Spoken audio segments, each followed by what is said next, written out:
premiers jours d'automne, les premiers jours de cours. En primaire, t'es super excité le jour de la rentrée, c'est carrément important dans ta tête. En primaire, avoir 20 sur 20 en dictée, c'est trop high. Waouh, t'avais 20 sur 20 en dictée. Ouais, trop la classe, quoi, je sais. Et même dans la tête de vos parents, pour eux, la rentrée, c'est un truc génial. Toi, t'es là, t'es triste, tes parents, ils sont là, t'es pas content, c'est la rentrée des classes. Non, je suis désolé, c'est... La rentrée des classes, c'est passé d'un jour merveilleux à un jour... pas bon.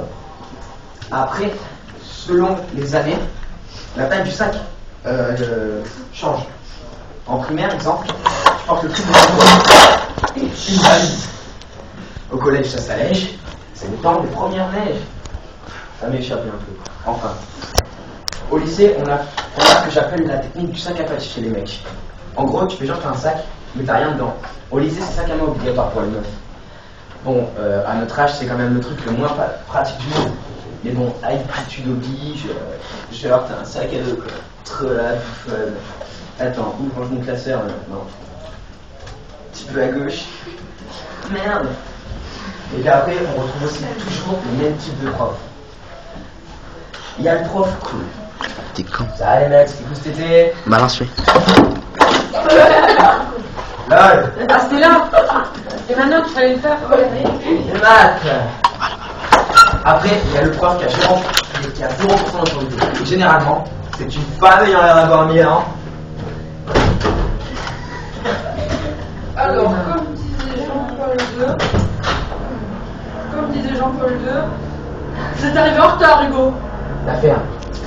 Comme disait Jean-Paul II. Moi, je le tue, Après, il y a le prof Gestapo.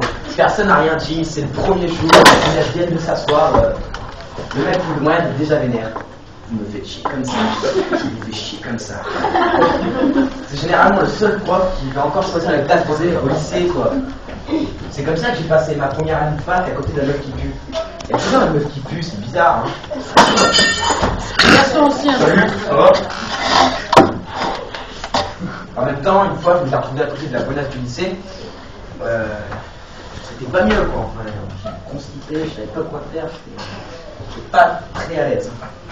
Bon, bref, sinon, mon année s'est bien passée, je passe en quatrième. Et en quatrième, on a un choix qui va être décisif pour toute notre vie. Encore l'anglais, super important, d'accord, je suis d'accord, c'est très utile. Mais après, on a choisi entre soit l'allemand, soit espagnol. Moi, ça me faisait vachement flipper, là. On m'a dit, tu vas voir, les profs, ils sont cool, ils vont nous présenter leur métier à chacun et tout. Et moi, j'imaginais ça comme un truc, genre, vraiment space. Le prof, il allait arriver et qu'il allait faire...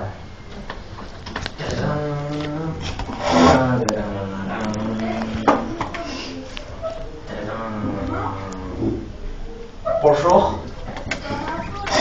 Je m'appelle Volkov de Requin. Je serai votre professeur allemand. Quoi Volkov de Requin. La langue de Goethe est une langue qui se produit de manière vomitive. C'est-à-dire qu'il faut vomir pour parler l'allemand. Vas-y, vomis. Mais vomis, te dis-je. Vomis, te dis-je. Je rigole, évidemment, je taquine. Je viens vous enseigner la langue de Goethe. Ou encore Claude Arnif. Pour apprendre l'allemand, il faudra vous battre pour l'Allemagne. Il faudra vous donner pour l'Allemagne. Vous saigner pour l'Allemagne. Elle froisse pas que l'Européenne.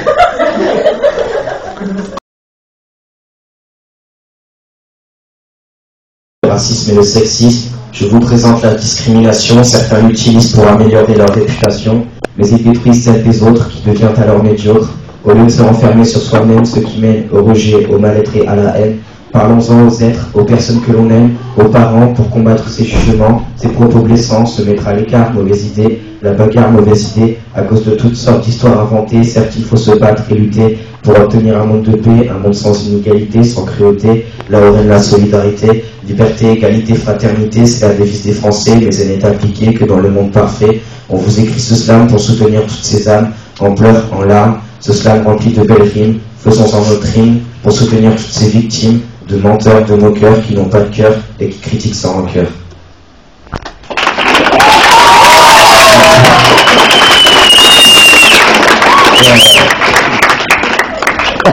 Je tenais aussi à faire une petite dédicace à ceux qui me suivent et qui me soutiennent.